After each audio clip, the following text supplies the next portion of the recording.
Actually প্ৰতি বছৰে cotton মহাবিদ্যালয়ৰ ইলেকশ্যনৰ সময়ত কিয় কাজিয়া সূত্ৰপাত হয়? এয়া এক পৰম্পৰা নে পৰাজয় বেদনা সহিব নোৱাৰি কৰা এক অনৈতিক কাৰ্য? নে নিৰ্বাচনী জয় হোৱাৰ পিছত কৰা এক উত্তাল আনন্দ? এই কাৰ্য হাথৰ হৈ আছে আৰু প্ৰতি বছৰে পুনৰাবৃত্তি হৈ আছে। আহক আমি আজি জানিব চেষ্টা কৰোঁ কেনেদৰে সংঘটিত হৈছিল এই কাজিয়া কটন কলেজৰ ছাত্ৰ মুখেৰে।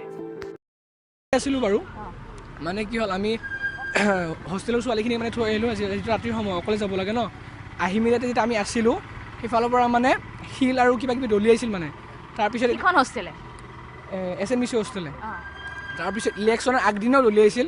এইটো যিহেতু মানে ৰিপিট কৰিলে আমাৰ মানে দাদাসকলো আমাৰ যিখিনি বৰ্ডাৰ আছে ইয়াৰে, মই নন বৰ্ডাৰ বাৰু, কিন্তু তেওঁলোকৰ মানে খং উঠিল। কাৰণ এটা বস্তু দুবাৰ হ'লে আৰু নিজৰ ঘৰখনৰ যদি কোনোবা মাৰে নিশ্চয়কৈ খং উঠিব, হয়নে নহয়? আৰু তাৰপিছত আমাৰ এওঁলোকে খেদি গ'ল, পিছত কাজিয়া লাগিল। মানে বহুসংখ্যক মানে দাদা বা ভাইটি মানে আঘাতপ্ৰাপ্ত হৈছে। কিমানজন এতিয়ালৈকে আঘাতপ্ৰাপ্ত? মই জনামতে একদম সঠিকটো ক'ব নোৱাৰিম, এপ্ৰক্সিমেট 15 নহ'লে 20জন। তিনিখন এম্বুলেঞ্চ ফুল হৈছে। এইমাত্ৰ কেইজনমান আহি পাইছে আৰু এতিয়া বৰ্তমান টোপনি মাৰি আছে। যেনেকৈ আপোনালোকে গম পাইছে, কালি কটন বিশ্ববিদ্যালয়ৰ সাধাৰণ নিৰ্বাচন আছিলে। সেই সাধাৰণ নিৰ্বাচনত মহেদনত ডেকা ফুকন ছাত্ৰাবাসৰ ছাত্ৰসকলে তেওঁলোকে সাধাৰণ সম্পাদকৰ পদত জয়যুক্ত হ'ল। তাৰে ফূৰ্তিত তেওঁলোকে ৰাতি যোৱাকালি নিশা তেওঁলোকে পাৰ্টি কৰিছে। তেওঁলোকক আমি অভিনন্দন জনাইছোঁ। তেওঁলোকে নিজৰ সামৰ্থ্য অনুসৰি পদত জয়যুক্ত হৈছে, তেওঁলোকক আমি অভিনন্দন জনাইছোঁ। কিন্তু তাৰে গইনা লৈ তেওঁলোকে নিজৰ টেৰেছৰ পৰা আমাক বেয়া অপশব্দ কৰি পেলাই গালি দিছে, পাথৰ দলিয়াইছে। তেওঁলোকৰ মেচলৈ আহি পেলাই আমাক পাথৰ দলিয়াইছে। আমি নিৰুপায়, কাৰণ আমাৰ সিহঁততকৈ বৰ্ডাৰ কম।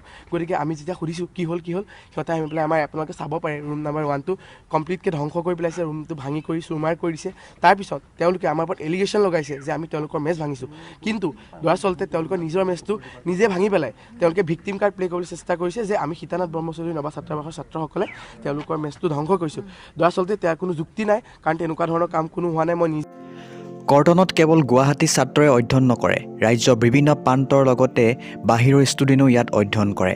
যদি ইয়াত এনেকুৱা ধৰণৰ কাৰ্য সংঘটিত হৈ থাকে তেতিয়া ছাত্ৰসকলতো ভয়, সংশয় আৰু দ্বিধাত থাকিবই।